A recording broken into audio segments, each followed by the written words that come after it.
जीवित पुत्रिका व्रत। जीवित पुत्रिका व्रत महत्वपूर्ण व्रतों में से एक है।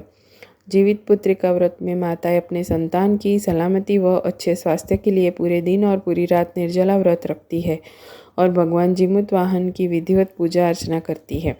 हिंदू पंचांग के अनुसार अश्विन मास की कृष्ण पक्ष की अष्टमी तिथि को जीवित पुत्रिका व्रत रखा जाता है। इस व्रत को जितिया व्रत भी कहा जाता है। इस साल जितिया व्रत 25 सितंबर 2024 बुधवार को है। नहाय खाए के साथ शुरू होता है व्रत। जितिया व्रत में छठ पूजा की तरह नहाय खाए व खरना परंपरा का पालन किया जाता है। यह व्रत मुख्य रूप से बिहार, झारखंड व उत्तर प्रदेश के कुछ क्षेत्रों में रखा जाता है। जितिया व्रत पूजन का समय 25 सितंबर 2024 को जीवित पुत्रिका व्रत पूजन का शाम के समय चौघड़िया शुभ मुहूर्त शाम 4:43 से शाम 6:13 तक रहेगा।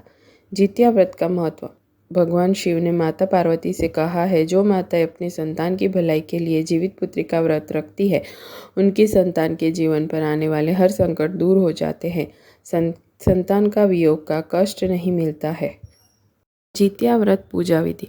सुबह जल्दी उठकर स्नान करें। स्नान आदि करने के बाद सूर्य नारायण की प्रतिमा को स्नान कराएं। धूप दीप आदि से आरती करें और इसके बाद भोग लगाएं। मिट्टी और गाय के गोबर से चील व सियारिन की मूर्ति बनाएं। कुशा से बनी जीमूत वाहन की प्रतिमा को धूप दीप चावल पुष्प आदि अर्पित करें। विधि विधान से पूजा करें और व्रत की कथा अवश्य सुने और व्रत पारण के बाद दान जरूर करें।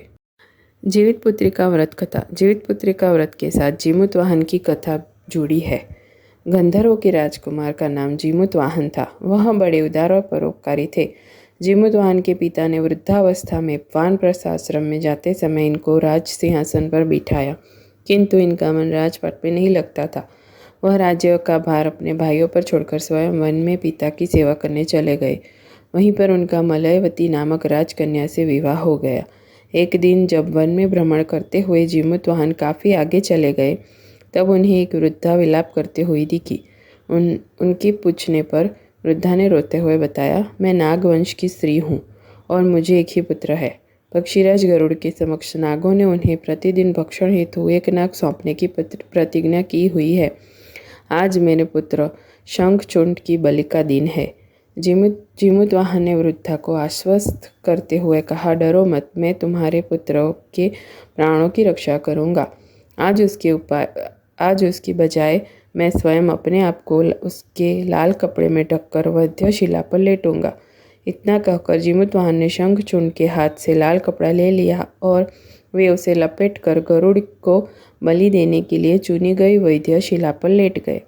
नियत समय पर गरुड़ आए और लाल कपड़े में ढके जीमूत वाहन को पंजे में दबोचकर पहाड़ के शिखर पर जाकर बैठ गए। अपनी चंगुल में गिरफ्तार प्राणी की आंख में आंसू और मुंह से आह निकलता न देखकर गरुड़ जी बड़े आश्चर्य में पड़ गए।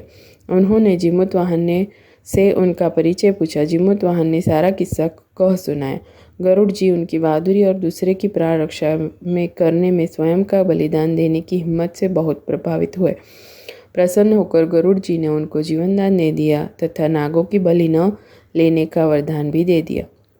इस प्रकार जीमूत वाहन के अदम्य साहस से नाग जाति की रक्षा हुई और तब से पुत्र की सुरक्षा हेतु जीमूत वाहन की पूजा की प्रथा शुरू हो गई।